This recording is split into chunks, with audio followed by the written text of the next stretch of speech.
6월 22일 지극히 거룩하신 그리스도의 성체 성혈 대축에 루카가 전한 거룩한 복음입니다. 그때 예수님께서 군중에게 하나님 나라에 관하여 말씀해 주시고 필요한 이들에게는 병을 고쳐 주셨다. 날이 저물기 시작하자 12 제자가 예수님께 다가와 말하였다. 군중을 돌려보내시어 주변 마을이나 촌락으로 가서 잠자리와 음식을 구하게 하십시오. 우리가 있는 이곳은 향량한 곳입니다.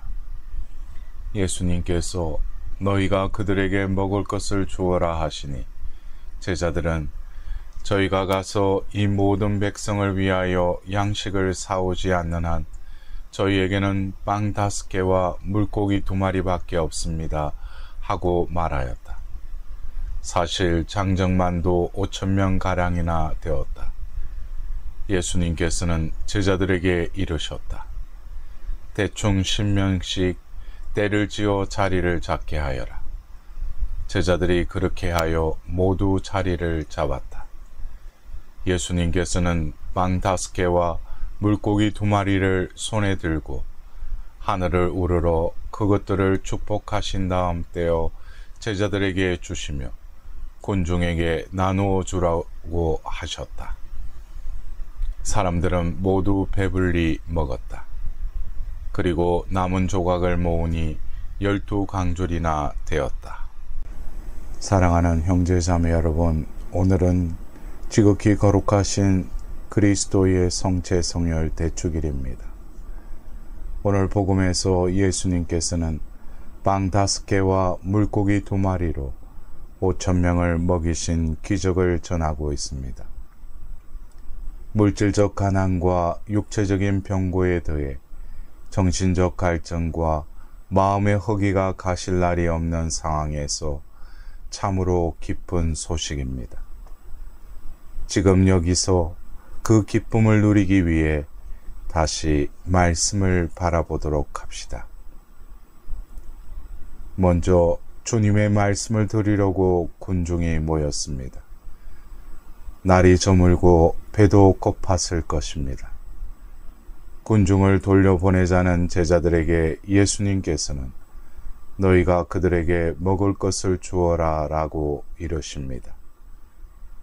제자들이 찾아낸 음식은 빵 5개와 물고기 2마리. 5,000명을 먹이기에는 턱없이 부족한 그 음식을 손에 들고 예수님께서는 하늘을 우러러 감사의 기도를 들으십니다. 그리고 그것을 나누어 주십니다. 여기서 하늘을 우러러 찬미를 드리는 모습, 곧 감사 기도에 사람들을 먹일 비밀이 담겨져 있습니다. 성경의 감사라는 단어의 어원은 선물에 대한 응답으로 어떤 사실을 다시 아는 행위를 뜻합니다.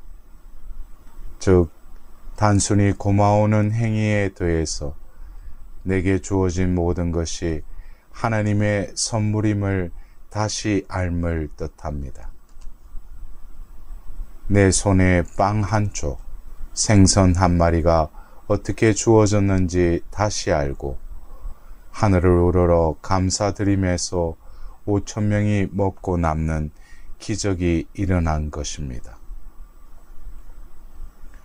5,000명이 먹기에는 턱없이 부족한 빵 5개와 물고기 2마리처럼 세상살이를 위해서는 턱없이 부족한 내 수입, 내 능력 등 삶의 조건들을 보며 실망하거나 무기력해질 수 있습니다.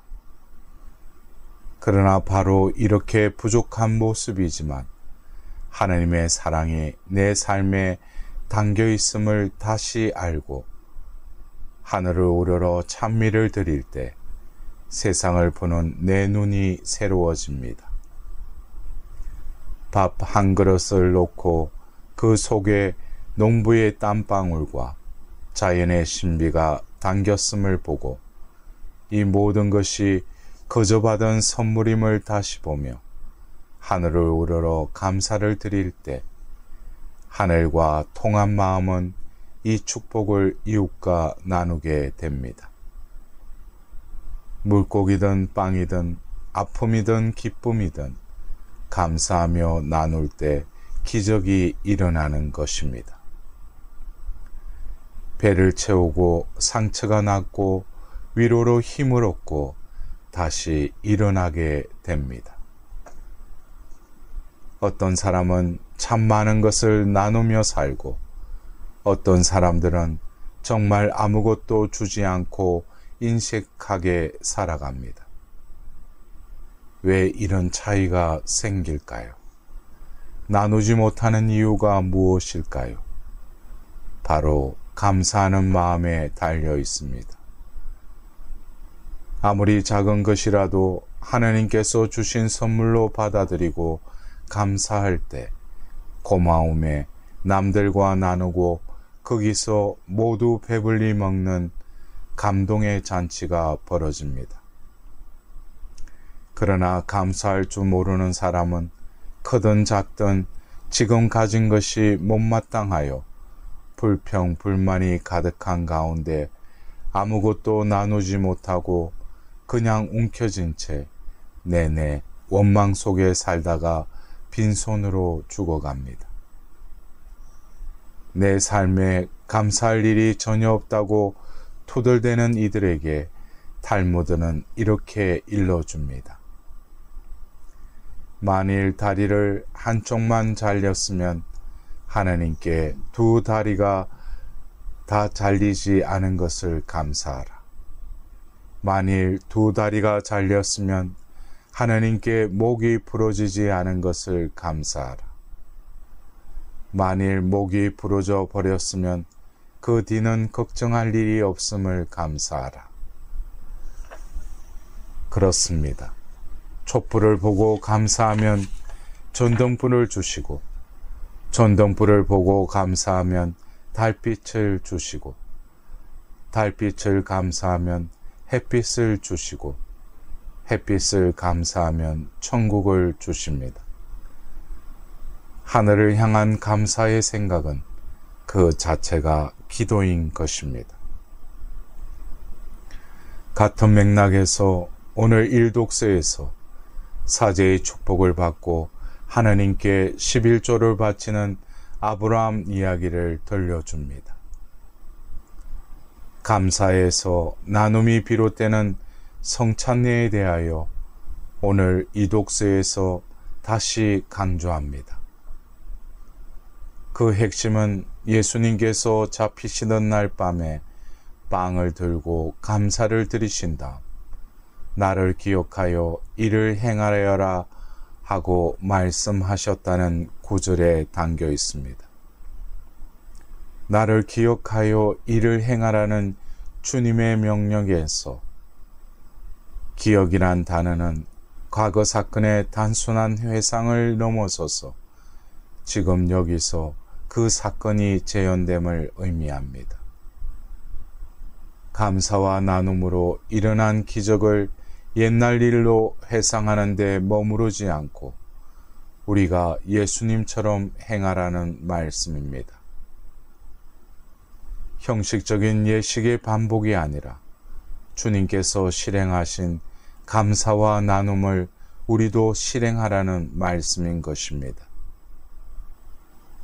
주님의 몸인 성체를 모셨으면 성체로 당신 자신을 내어주고 죽으신 희생을 실행하라는 말씀입니다.